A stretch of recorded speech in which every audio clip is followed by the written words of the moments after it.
ગારિયાધાર તાલુકાના ખેડૂતોએ વિવિધ મુદ્દે એસપીને કરી રજૂઆત। ભાવનગર જિલ્લાના ગારિયાધાર તાલુકાના ખેડૂતોએ આજે એસપીને લેખિત રજૂઆત કરી હતી। તેમણે જણાવ્યું હતું કે સિહોર, ઉમરાળા અને જેસર પંથકના વિવિધ ગામોમાં ખેડૂતોને વ્યાજખોરો અને અસામાજિક તત્વો દ્વારા હેરાન કરવામાં આવી રહ્યા છે।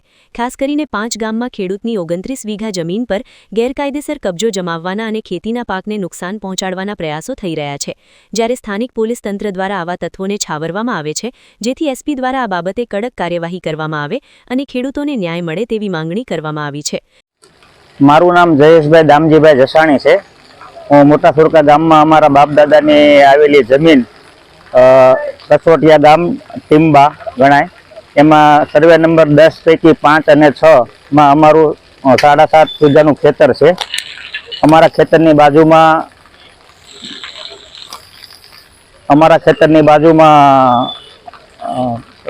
જોરસિંગભાઈ પરમાર નામના ખેડૂતનું ખેતર છે। એ ઈસમ અમારા ખેતરમાંથી જબરજસ્તી અમારા ભાગી અને ધાક ધમકી આપીને ચાલે છે।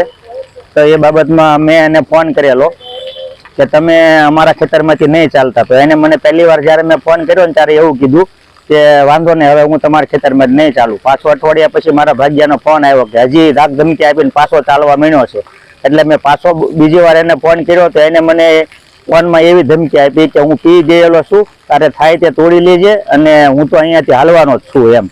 એટલે એ આ બાબતમાં મને ધમકી આપીને અમારા ખેતરમાંથી જબરજસ્તીથી હાલવાનો અને અમારા ભાગ્યાને હેરાન પરેશાન કરવાની આ ઈસમની બધી કવાયત છે। એના માટે હું આ એસબી સાહેબ પાંડેજીને અરજી આપવા માટે આવ્યો છું અહીંયા। બોલો। હિંમતભાઈ હીરાભાઈ લીમડા। ક્યાંથી આવો છો ને શું પ્રશ્ન છે? મારો પ્રશ્ન છે, મારા પૈસા લીધેલા હતા એ સુપ્તે કરી દીધા છતાંય બીજા માગે છે અને ધાક ધમકી આપે છે। એટલે આપણે એસપી સાહેબને ફરિયાદ કરવા એટલે આવ્યા છે। કોણ માંગે છે તમારી પાસે? રંગોળાના મુકેશભાઈ હેમરીભાઈ ડાંગર। કોણે પૈસા લીધા હતા અને કોણ તમારી પાસે શું કામ માંગે છે? મારા દીકરાએ લીધા હતા અને એ અત્યારે એનો દેહ શાંત થઈ ગયો છે, છતાંય મને હેરાન કરે છે। મેં મકાન જમીન વેચીને પૈસા એને પૂરા આપી દીધેલા છે, છતાંય તોફાન કરે છે અને ગેરશબ્દ બોલે છે। આને પોલીસમાં તમે ફરિયાદ કરી હતી? ના। કેટલા રૂપિયાની માંગણી કરતા? એ અત્યારે 3-4 લાખ રૂપિયા માગે છે। તમે અત્યાર સુધીમાં કેટલા એને કીધું? એને અમે આપી દીધા 5 લાખ રૂપિયા। બીજી માંગુ ક્યાં આજે અલગ અલગ પોલીસ સ્ટેશન હદ વિસ્તારમાં સિહોર છે, ઉમરાળા છે, જેસર છે, અલગ અલગ પોલીસ સ્ટેશન હદ વિસ્તારમાં આવેલા અલગ અલગ ગામોમાંથી જે ખેડૂતોને પરેશાન કરતા હોય, જે વ્યાજના મુદ્દા હોય, જે ખેતીની જમીનને પચાવી પાડી જવા સુધીની પ્રયાસો થતા હોય, 29 વીઘા જેટલી પા ગામમાં જમીન છે એ ખેડૂતને ઘૂસવા નથી દેતા ને એના પોતાના પાક ઉત્પાદન લેવા માટે પોતાનો પાક વાવી અને જે ખેડૂતને પરેશાન કરે છે।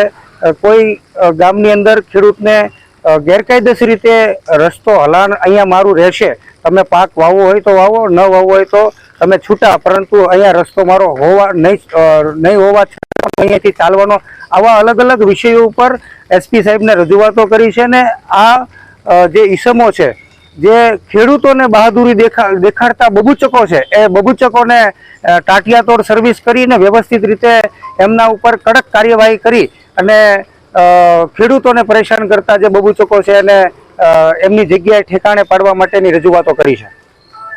કોણ સંડોવાયેલ છે આરોપીઓને?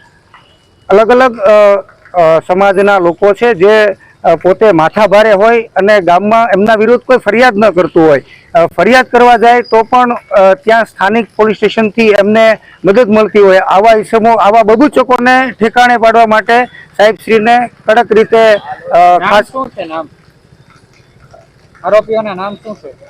રણુભા સરવૈયા અને મુનો રણુભા સરવૈયા, આ બે ઈસમોએ પા ગામની અંદર જે જમીન પચાવી પાડવા સુધીના જે પ્રયાસો કર્યા છે, આમના વિરુદ્ધ કડકમાં કડક કાર્યવાહી થાય અને એમની શાન ઠેકાણે લાવવા માટે સાહેબને રજૂઆત કરી છે।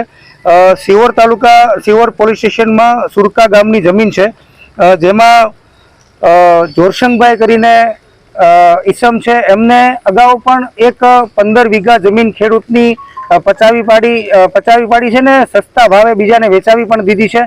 આ ઈસમ ફરી વખત બીજા બાજુની 15 વીઘા જમીન છે એમાં આ પ્રકારનું કૃત્ય કરે છે અને ગેરકાયદેસર હાલવામાં જે ખેત મજૂરો ત્યાં કામ કરે છે અને ખેત મજૂરોને ધાક ધમકી આપીને એમને પરેશાન કરે છે.